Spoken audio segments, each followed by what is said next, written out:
Wait, Klaus, was it? Yeah. The reason I disagree, Klaus, with the example of the airplane crash is that is a true outliner condition, right? I mean, look, for example, as a Muslim, I can't drink alcohol, but if I'm thirsty and I'm about to die, I can. That's an outlier condition.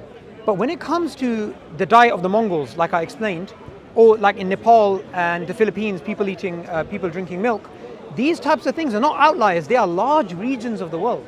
And this is perhaps why plant-based diet and this type of narrative, it doesn't really take off except in the Western world.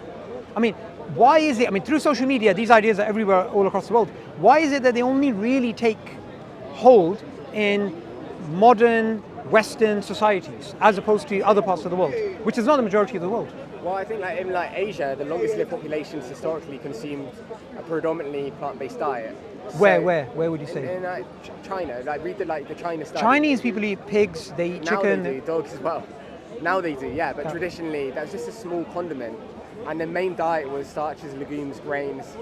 And when we look at Asia or the West, wherever you want to look, sure, there might be outliers, but predominantly... no one's saying we eat meat all the time. Everywhere meat is... You eat meat in small quantities or else, you get heart disease, you get all these types of things. But it is an extremely important food for your development. The vegans, I had a debate with this... Based on what, though? Well, based upon the fact that human beings, if they replace meat-based products with plant-based products, there's two issues. The first issue is, in a local issue, in a localized country like, say, Mongolia, you won't be able to live and survive on a plant-based diet if you're in an environment like that. Maybe Ukraine you can, right? Maybe in a different fertile part of the world.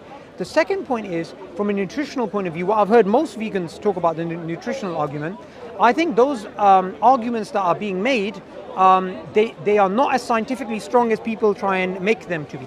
So from your perspective, what would be the nutritional argument for a meat-based diet? For a meat-based diet? Sorry, for a plant-based diet. For a plant-based diet. Three things. Big picture, if you look at the correlation-based data, things like the China study, which I mentioned before, the longest lived populations historically consumed a predominantly plant-based diet. So already the evidence but that's not vegan though. It's not 100% vegan, you're right, but it's already going in that direction, right? Then wait. Okay, okay. Oh yeah, let me just answer your question. There isn't then. Okay, there studies, even when you reverse heart disease on a plant-based diet, look at Dr. Dean Ornish's research. They have a tiny amount of dairy. Okay, so it's not actually that much data from case control correlation-based data based on populations that have been exclusively vegan. Sure. So let's stick to the China study. You said they were headed in that direction, and I have a flight to catch, so I have to head off. But the point I wanted to make was, when you say they're headed in that direction, now I may consume iron, zinc, calcium, potassium, and that may be 1% of my diet, which helps me function, but that doesn't mean I'm headed towards a zero potassium, zero calcium, zero iron-based diet. So I think the way you said that they were headed in that direction, I think is logically it doesn't follow. I'm just saying a pattern of eating is really healthy, and it's a plant-based pattern of eating. You're right, none of these studies are exclusively vegan, but nobody's lived in 2023. We live in a strange world, things are changing really quickly, right? Where even the animals that we eat are supplemented. So, we've got a choice. Yeah. Right? But did you see why I saw your example as a disanalogy?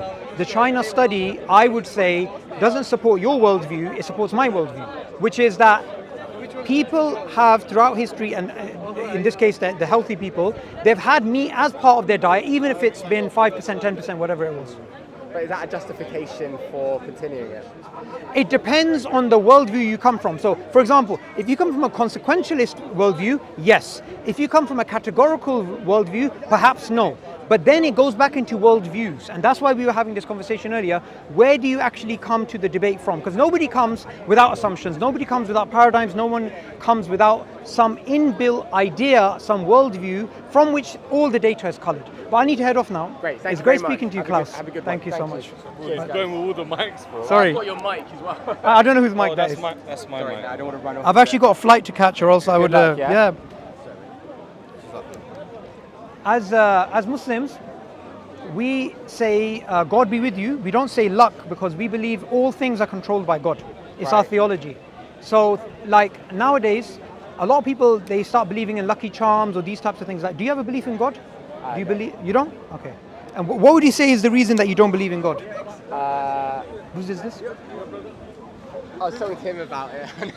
Mate, you got a flight to catch. Yeah, I do. He's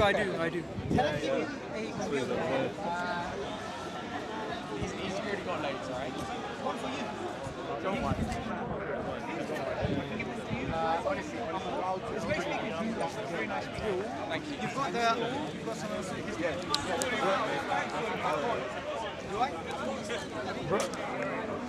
I'll see.